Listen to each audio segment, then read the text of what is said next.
there's the larger part of the game that must be paid attention to as well.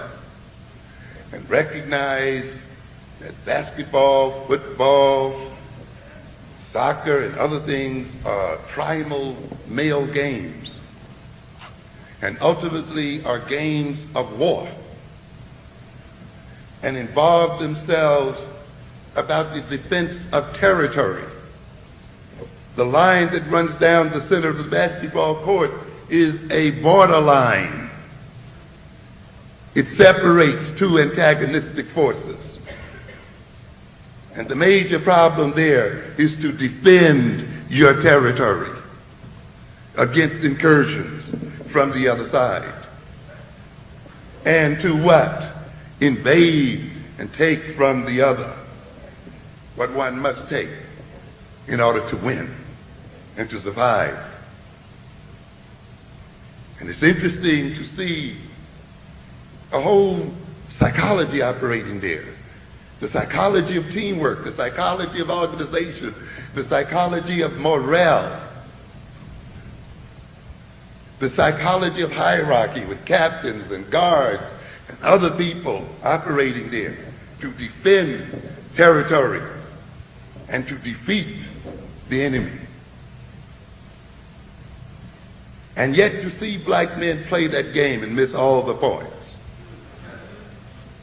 To see black men walk on that court and call themselves by one name, Bulls and Bullets and Knicks and Celtics, to take one name and operate under that name, identify with that name, be proud of that name, organize around that name, and on top of that, to dress just alike in uniforms.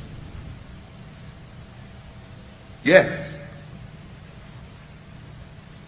to organize themselves and sit down and plot strategy and tactics, to study the nature of the enemy and seek to defeat that enemy. Isn't it amazing that black men can go on these courts and on these football fields, playing these primordial games of men and games that reflect the realities of life, and cannot play them in real life?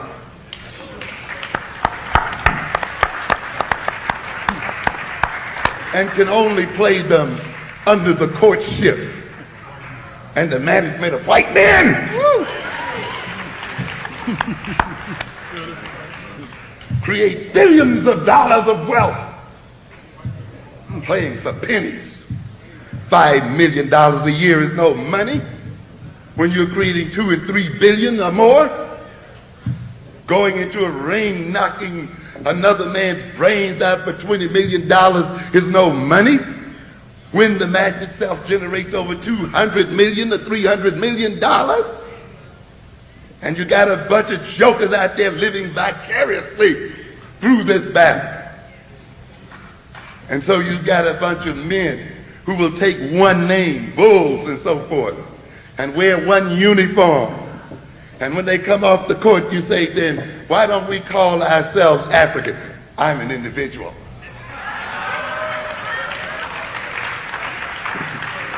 You see, all of a sudden we're individuals. We're not connected.